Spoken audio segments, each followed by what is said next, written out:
meditators. Lovely to have you all here, my Zen friends. I am so grateful to just have the privilege of presenting this segment to you. I've been wanting to do this for a while. I just haven't really had the time or at the time inclination to do it, but now I'm extremely excited to bring this segment to you, this series to you, The Peaceful Path. And what I'm hoping is to not only connect with you on a deeper level and discuss things that are profound and that can open our eyes, and that can also educate us about how we can achieve a peaceful path in life, but to also just spend time with you and share things with you. I just want to quickly cover a few things, okay? Hello, everyone. For this specific segment, okay, this is an anomaly, okay? This is very different to how I'm going to run every other. I won't be engaging in too much chit chat, okay? And the reason being is because there could be a time, maybe in a few months from now, I might want to repurpose this as a podcast. So just to keep it more listener friendly, I'll say hello to you all, and I can see you in the chat, and you're putting a big smile in me every time I see your names pop up, so thank you. But if you do ask a question relating to the topic of conversation, I will obviously acknowledge your name, okay? I'm just doing this because there is a chance I'd like to possibly, record this and use it as a podcast. So but that's not really something that I'm focusing on right now. I just want to see if I enjoy it first, and if it's something that I really enjoy doing. I have no doubt that I'll enjoy it. It's just, let's see how it goes. I'm so glad. I'm absolutely thrilled to have you here, and I want to thank you. For those who are meeting me for the first time, my name's Alex. I am a meditation instructor. I'm an avid Melbourne, Australia buff. I love showing people my country, but also love teaching mindfulness and discussing not only the benefits, but the advantages and how mindfulness can actually enhance our lives in so many different ways on a whole. So in today's segment, we're going to be discussing a specific benefit of mindfulness, of meditation. And it's something that really, I have no doubt, is effectively a game changer in the realm of mindfulness, meditations, and spirituality. But it's something, as the topic suggests, can meditation actually enhance your creativity? Can you actually become more creative from meditating? And that is something that I have noticed, something that I have personally, as anecdotally, have experienced a spike in creativity, and I personally was fascinated by this, so I delved a little deeper into it, read a little bit more about it, and it turns out meditation does, in fact, enhance creativity. Some meditations work better than others. So what we're going to do is we're going to talk a little bit, and I'll explain to you a little bit about why I think and how some studies have suggested that meditation can, in fact, enhance creativity. And then at the end of this, towards the end, I just want to finish off with a 5-minute meditation just to show you exactly how it could impact you in a positive way. We'll do an open monitoring meditation. I don't think we've ever done an open monitoring, maybe at some point along the way, but open monitoring meditations are known for enhancing creativity. So we'll do a quick little 5-minute one towards the end, just to wrap things up, and then I'm excited. And look, this may not be a perfect episode, but we will get better as we go. I'm just trying to understand how it all works. Okay? So for us to firstly understand the benefits of meditation, how meditation can positively impact our lives, we have to firstly, well, in the creative sense, we have to understand why creativity is important for us, and what is creativity, and what makes someone creative. I mean, we can apply creativity to any part of our lives. Okay, we can apply creativity to our work. So if you work in the corporate sector, it help. You can brainstorm better ideas. You can deal with difficult situations out of the box. If you have kids, you can approach things a lot differently. If you're in a relationship, you can again use creativity for that to not only just stand out, but also enhance certain elements of your life. So creativity is not limited to merely being an artist or an actor or a poet.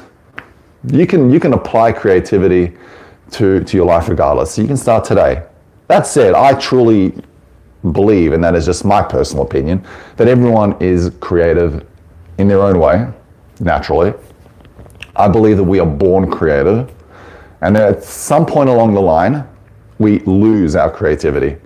Our creativity we lose this sense of belief in ourselves, and that impacts us. And when we're kids, we are at our most creative.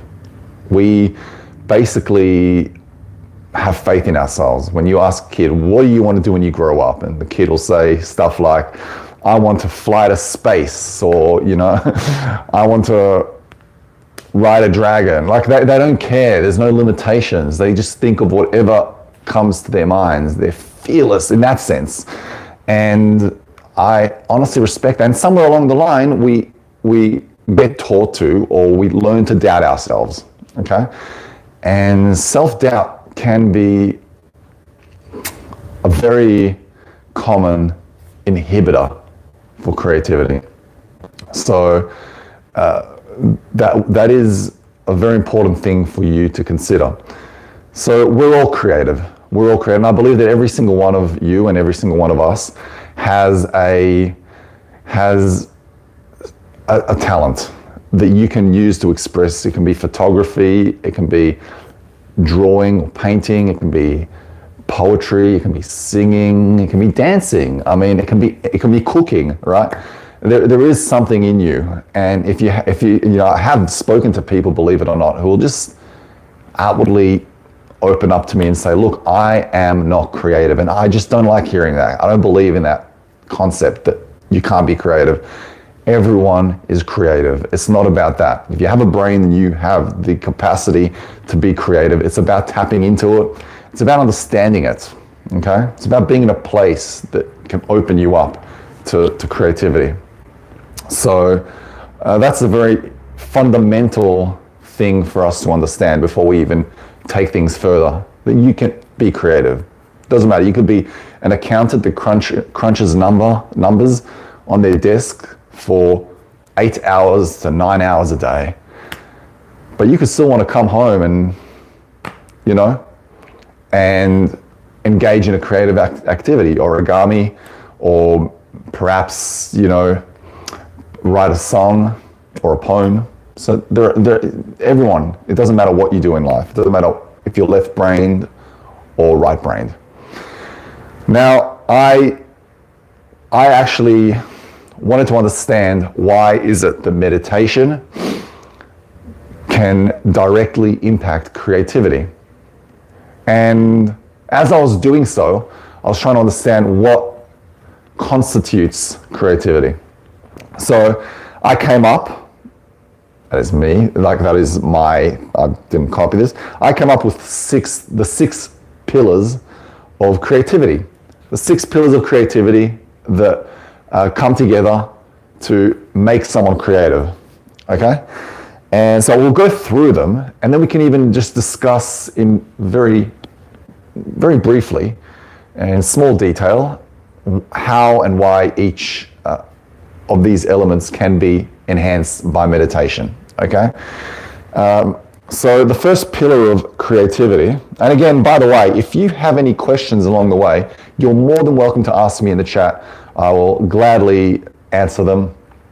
And so I appreciate it, and I hope you're enjoying this. If you are, then hit the like button, and don't forget to subscribe. I appreciate your support. Thank you. So, the first pillar of creativity that truly makes someone creative is fearlessness. Okay? You think about it. Being creative takes a lot of courage. It's a ballsy move. Sometimes you have to express yourself without feeling inhibited by what people think, without being afraid of how your creative form of expression may impact you, either socially or career-wise, monetarily. So fearlessness is, in my opinion, one of the most important factors in being a creative individual. You have to not be afraid to take chances. You have to not be afraid to think outside the box. And you look at some of the most creative people in the world were people who were initially just frowned upon, and people dismissed them and said to them, I don't understand your art, it is ridiculous. What are you even doing?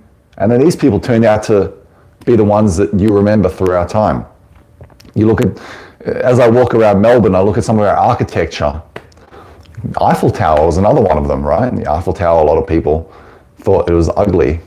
Federation Square in Melbourne, which I've taken you to on a variety of occasions, people deemed it ugly.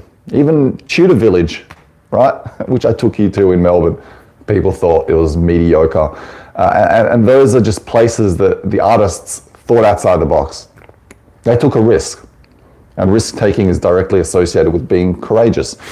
So fearlessness is a very, very big part of creativity. Not being afraid to take those chances, going out there and not caring, not giving a damn what anyone thinks. You're doing it purely because you want to make a statement and you are being true to yourself, okay? Now, how does that relate to meditation? Well, meditation enhances your sense of fearlessness. It actually alleviates fear and anxiety. Meditation directly, well, firstly, it gives you the tools to manage being afraid. So if you're feeling agitated, if you're in a state of anxiety, in a state of stress, it's very hard to be creative, firstly. I don't know if you've ever tried being creative when you're anxious. I certainly have. You don't really get much done. You stress, you worry, and meditation helps you overcome that. Meditation helps you deal with it, right? You can never get rid of anxiety, but meditation just helps you manage it in the moment. Studies have shown that meditation helps shrink the amygdala in the brain, which is in charge of fear and anxiety over an 8-week period. And recent studies have also shown that a mere 10 minutes of meditation a day can actually improve your creativity and reduce anxiety. Specifically for creativity, again, open monitoring meditation is the way to go if you want. And we'll do a 5-minute open monitoring meditation soon. So fearlessness is the first one. The second pillar of creativity, self-awareness and individuality.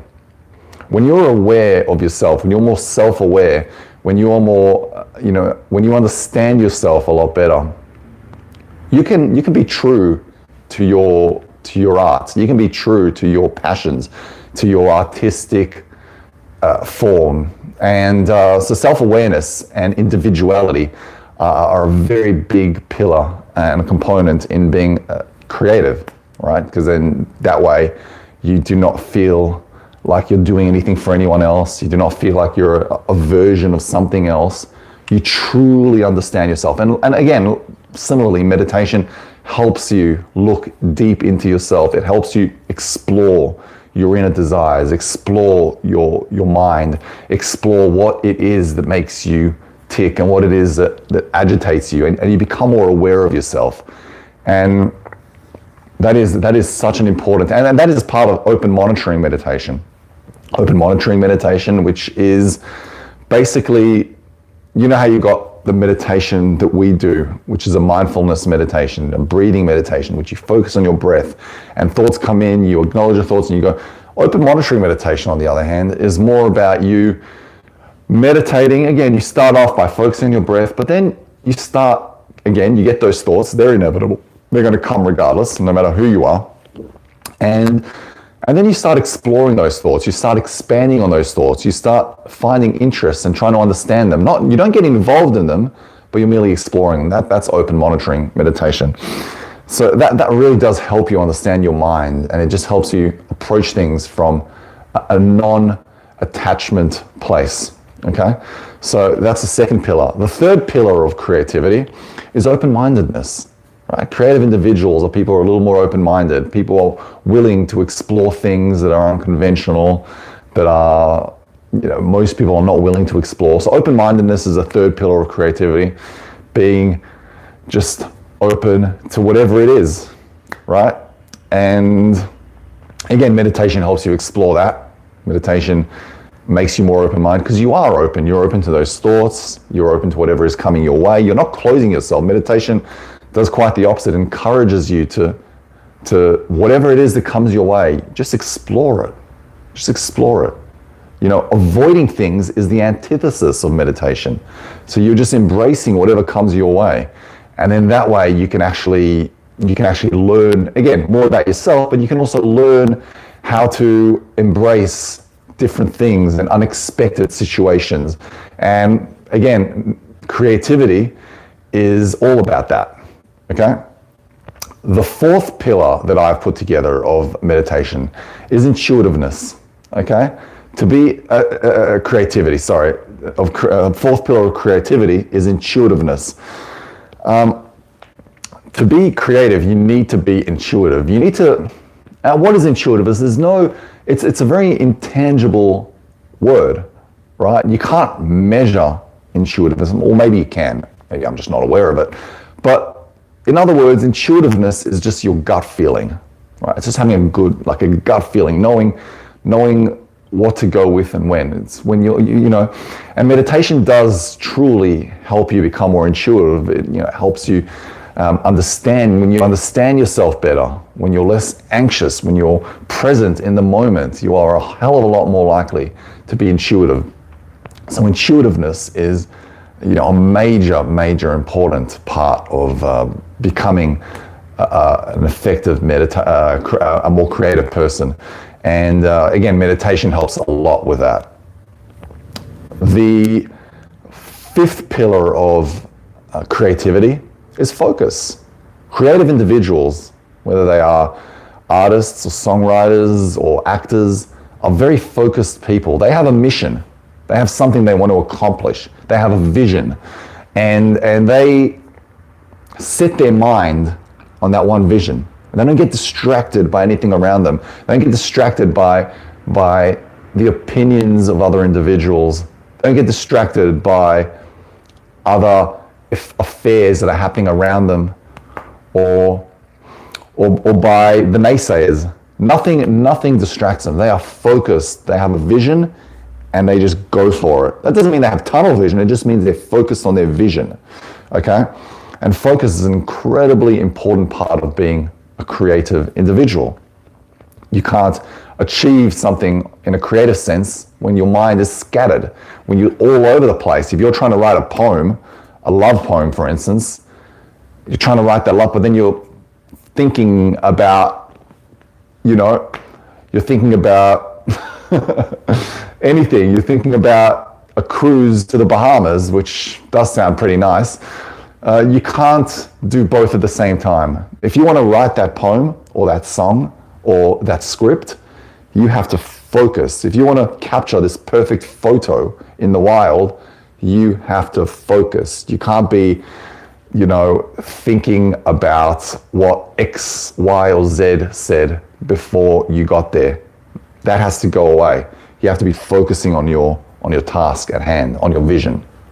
So focus is an incredibly important part of creativity, and it is our fifth pillar. And meditation obviously helps with focus. You know, meditation helps us focus. When you're focusing on your breath, when you are focused on an object in your mind, and that in itself helps you develop those muscles that enable you to build this skill that is so paramount to growing.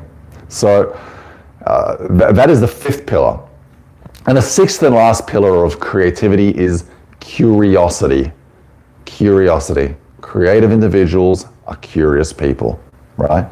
You take whatever is around you and you apply it to your artistic endeavors. You may see something that has nothing to do. The average person will just walk by. You may see a leaf, and then that leaf, you'll be curious about how that leaf got there, about where that leaf is coming from. You know, how long did that leaf last on a tree? And that was just a random example. That's one thing.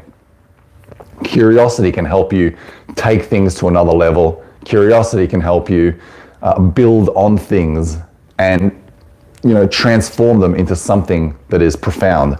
So curiosity is a huge part of being creative.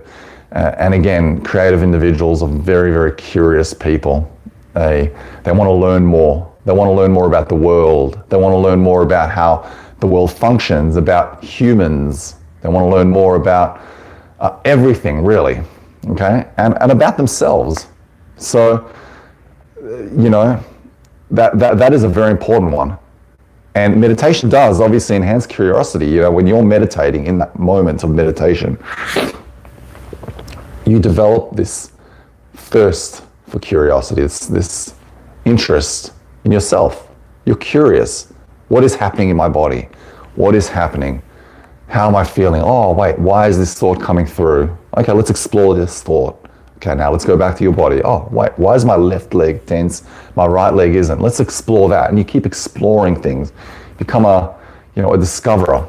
And that is directly linked with curiosity. So curiosity is an incredibly valuable asset to possess as a creative thinker. So those are the 6 pillars of creativity. I'll go over them again. Fearlessness, self-awareness or individuality, open-mindedness, intuitiveness, focus, and curiosity. 6 pillars. And as I illustrated to you, meditation directly helps impact those. Okay. So Suzanne is saying, I agree with the 5 pillars, but I have an issue with fearlessness. Well, here's the thing, right? For you, look, and this is a topic that we can debate, but we don't have to, this is just what I've explored. And I was trying to explain to you my perspective and how I understand this, but it is a good point. It is an interesting point, Suzanne. Look, fearlessness, in my opinion, drives you to take risks. Okay? And the best creators, the best artists, the most creative individuals out there, and the most successful ones are the ones who take risks. Taking risks is directly correlated with courage, with being fearless. And what determines whether someone is fearless and whether someone is not fearless? Well, that is called being in the zone, right? When you're in the moment, what determines whether you're anxious or not? When you're worried about things.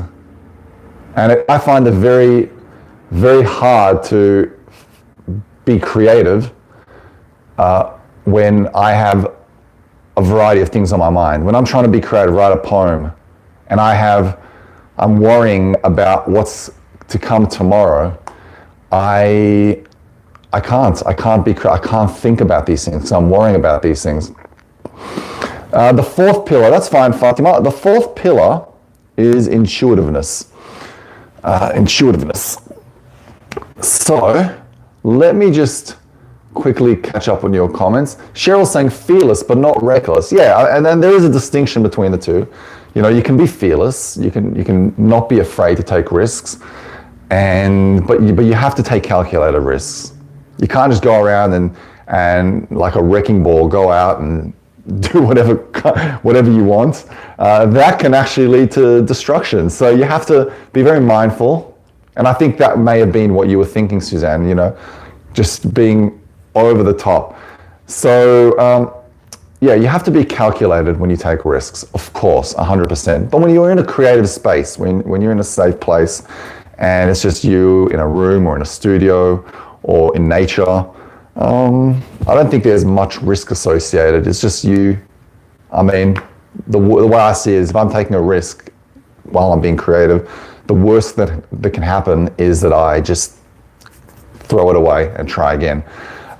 Now, in the corporate world or in the everyday life world, you do have to be careful. If you're working in sales and you want to try an out-of-the-box strategy, and you have to be very calculated with your risks, okay? Because then that can lead to affecting your income. So yes, but still, it still takes a little bit of courage to take that leap forward. Let's just quickly catch up with some of your comments. Roberta is saying, accepting a challenge is what helps me be fearless. And I will, when this is over, there will be in the comments section, I'll add the 6 pillars to the comments so that you can all have them, okay? Yes, and Linda is saying fear of failure definitely stops me from being creative. Yeah, and that's the thing. You can't achieve whatever it is you want to achieve when you're afraid to fail, because at that point you're not fully expressing yourself the way you should. So 100%. There's actually a study that was done in the Netherlands in 2017. They took 129 subjects and they wanted to test to see whether meditation can actually improve creativity. So they took 129 students and they divided them to 3 groups.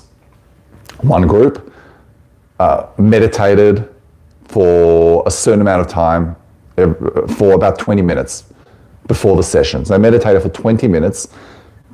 The second group, they gave them a fake meditation, right? So the first group, they meditated for 20 minutes and they said to them, okay, meditate. They had a professional meditation instructor who guided them throughout the whole process. And it was a very good meditation. The second group, they had a fake meditation. They just said, okay, just close your eyes and just let everything flow. There was no guidance. They just said, let everything flow in your mind. The third group did not meditate at all. Now they split them all into 3 different rooms, okay? And they asked them, okay, we need you to brainstorm as many ideas as possible relating to drones, as many business ideas as you can, okay? So they did that. And when the time was up, they checked out their ideas. Now, all 3 of those groups had the same amount of ideas. They all had, however amounts, say it was 50, they all had the same ideas. And not the same ideas, the same number of ideas. But the major difference was that the ones that meditated prior to brainstorming the ideas had a variety of groups, a different variety of groups, a different variety of categories of ideas. So there was a wider range of categories. Whereas the other ones only had 2 categories, right? So the other ones said, the ones who did not meditate, their 2 categories from memory was filming and something else, right? Just 2 categories. The ones who did meditate had about 9 different categories. So yeah, filming and, I don't have it written down, something else. But then they also said, what about gardening? What about fishing? What about even, interacting with giraffes, one of them said. And they just had all these incredibly creative ideas. Profound discovery for the the researchers, because they did notice that those who meditated before were more exposed to a wider realm of possibilities and were not afraid to try something a little bit different. So that was an interesting study. Now, if you have any questions, now's a good time to ask, because if you don't have any questions, I will begin the meditation. I will be uploading my 8-hour meditation summary in the next hour or so. I just need to upload it physically. So if you do watch it and like it, comment, that would be great. I would appreciate that. So if you don't know, I'll give you a few seconds. If you don't have any questions, then I will jump straight. We're going to do a 5-minute guided meditation. And I hope you enjoy that one. That's a good one. It's an open monitoring meditation. And we will hopefully you'll get something out of it. Oh, Suzanne, don't you think that these pillars of creativity change somewhat as we age? Possibly. I can't tell you, Suzanne, because for me it hasn't changed too much. But I think that everyone is different. And maybe, look, I think that these 6 pillars that I have outlined, and it is a very good question. It's actually a fantastic question that is making me think as well. But these pillars are not absolute, right? They're not set in stone. They're just what I think constitutes a creative mind or creative qualities in a person. But there are creative people who feed off being afraid, and they use that to be creative, right? So there are exceptions to the rule, and everyone's different. Again, humans are complicated, and there are so many different ways that a person can be creative. But those are just fundamental pillars that I've thought of as someone who, likes to delve into creativity. Those are the ones that I just basically researched and found that I can apply to my own life. So, but I suppose it varies from individual to individual and from art to art, or form of expression to form of expression. So everyone's different. And if you find that one of the pillars do not apply to you, that's perfectly fine. So 5 out of 6 is a pretty good result. Pretty good result. There are some people who can't even relate to the pillars at all, any of them. So it's good. If you can relate to some of them, then that obviously shows you are creative in your own way, right? So yeah, that's brilliant. Now, what we're going to do is we're going to do a little 5-minute meditation. That's how I'd like to. So every episode, this is a weekly segment, the Peaceful Path. Every episode we'll wrap it up with a 5-minute meditation that relates to whatever we're talking about, or sometimes not at all. It'll just be a mindfulness meditation, just to put us in a very peaceful headspace before we pursue the rest of our days. And yeah. Well, that's right, Fatima. And Fatima brings up a good point. She's saying, I was more fearless when I was younger, 100%. And when we are younger, we are more fearless. And then something happens. We start doubting ourselves. Society makes us doubt ourselves, throws at us curveballs, and then we lose this sense of fearlessness, the sense of I can take on whatever challenge comes my way. We lose that. Children are a heck of a more creative bunch than adults.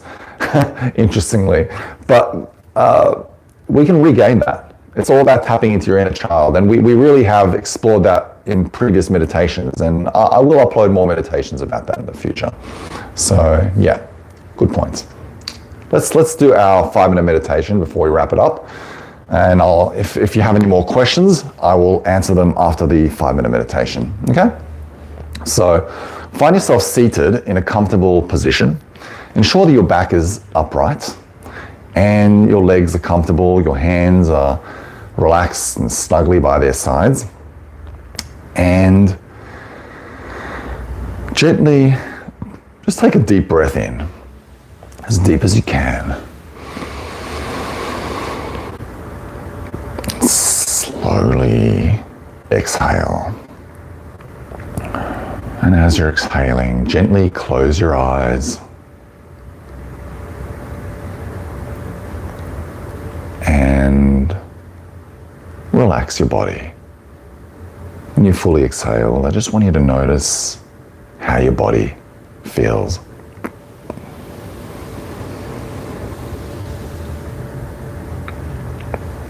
Ensure that it is fully relaxed, and if there are parts of your body that feel tense, just acknowledge it and then relax this part of your body.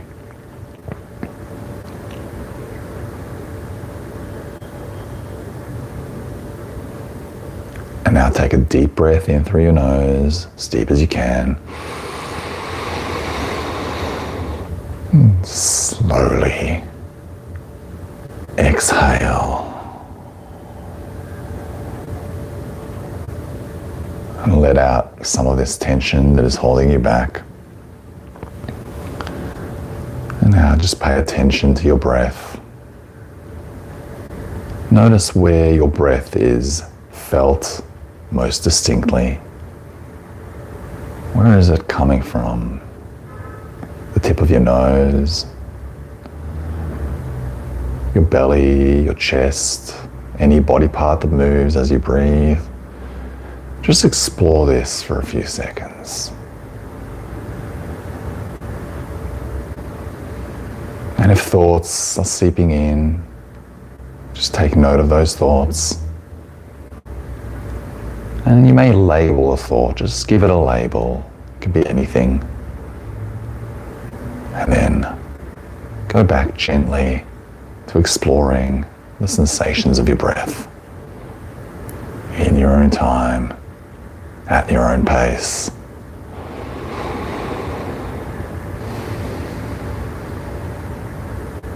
Feel the gentle fall of your chest, the movement of your abdomen. Just let your breath be your anchor, grounding you into this present moment.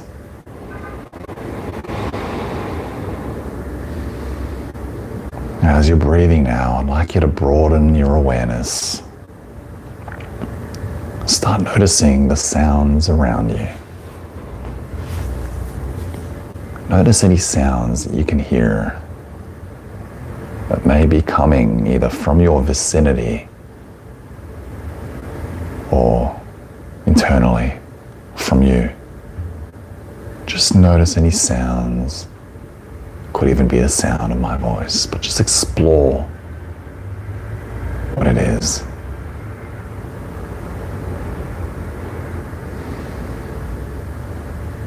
Let the sounds come and go without getting caught up in any particular sound.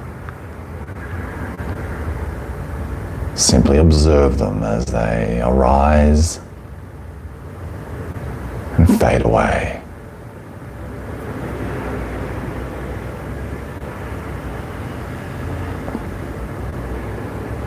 Remember to check in on your body and relax your body if tension arises.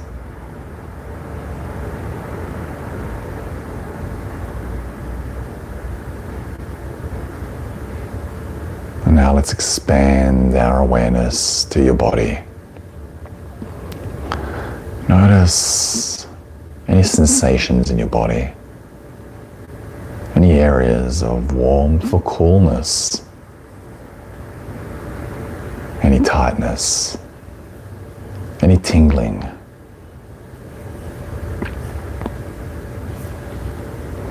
Just pay attention to these physical sensations that you may notice that are specifically related to you, without labeling them or analyzing them. You're just exploring them, fascinated by them. You're observing those sensations.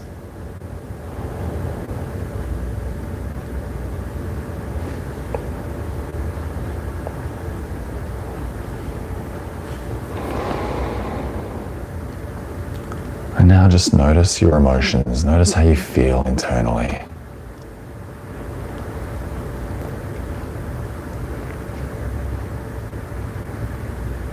Observe how you feel. Observe those emotions.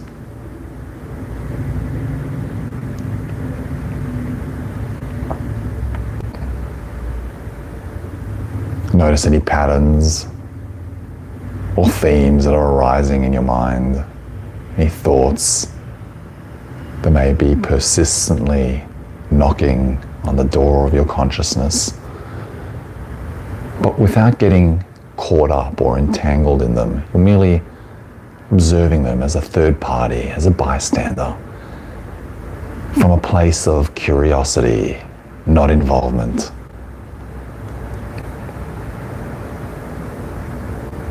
As if you're watching a movie and your thoughts are the movie.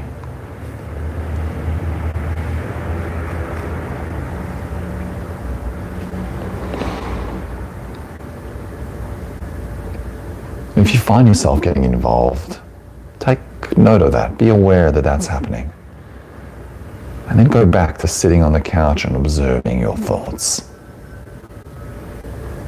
from an intellectual standpoint. Well done. Now I'd like you to take a very deep breath in through your nose. Slowly exhale. Feel the air leave your body. And wrap those thoughts up. Just imagine wrapping them up into a gift box or a basket. And you are just keeping them there. They're important. And they are with you. But they can now be used whenever you need them. And just take a moment to be grateful for giving yourself the time to try this meditation. I want to thank you for trying this and being open-minded, for wanting to bring out the most creative side of you. You may gently open your eyes and welcome back your physical surroundings. And I want to thank again, I appreciate you for having an open mind. And that's just to give you an idea of what an open monitoring meditation is. I'm not sure if we have covered this type of meditation before, but it is a very powerful one. And this is only a 5-minute sample, but you could actually go and do this for about 10 minutes and 15 minutes, and it can help you basically just expand on whatever it is that comes to you and use that as a creative outlet. So as a means of enhancing your creativity, this kind of meditation is far more powerful than a simple breath meditation, because it allows you to explore, and exploring is one of the fundamental starting points of creativity. Yeah, I know what you mean. You can really. Sometimes I find that 5-minute meditations are just not enough, but they are a great way for you to understand and learn about a new meditation. So I hope you've learned something new and that you have grown as even if it's a little bit, even if it's 1%, that means you're 1% better off than what you were before. You are absolutely welcome, my friends. Thank you so much. I appreciate it. I appreciate you attending this segment. I had a great time, and I hope you enjoyed it and learned something new. And you can never stop learning. Never stop learning. There's always something to learn about. So I appreciate you. I'm grateful for you. I love you. And I will see you in the next segment, which will be next week. This will be a weekly thing. It'll either be a Monday or a Tuesday. And we'll keep doing that. Every week we'll just have a different topic. We'll talk about something that is a little interesting. I just want to keep the topics fun. I want to keep it fun. I think that is, and I want to keep it applicable to our everyday life. So that is something that's very important for me as someone who wants to fervently wants to spread the message of meditation. Thank you for your words. I appreciate it. And I am looking forward to seeing you in the next segment. So a big kiss to you. And I'm going to give you a big hug. If you're listening, then this is a virtual hug. And I will speak to you soon. And we'll chat in the group. And we'll chat soon. Love you guys.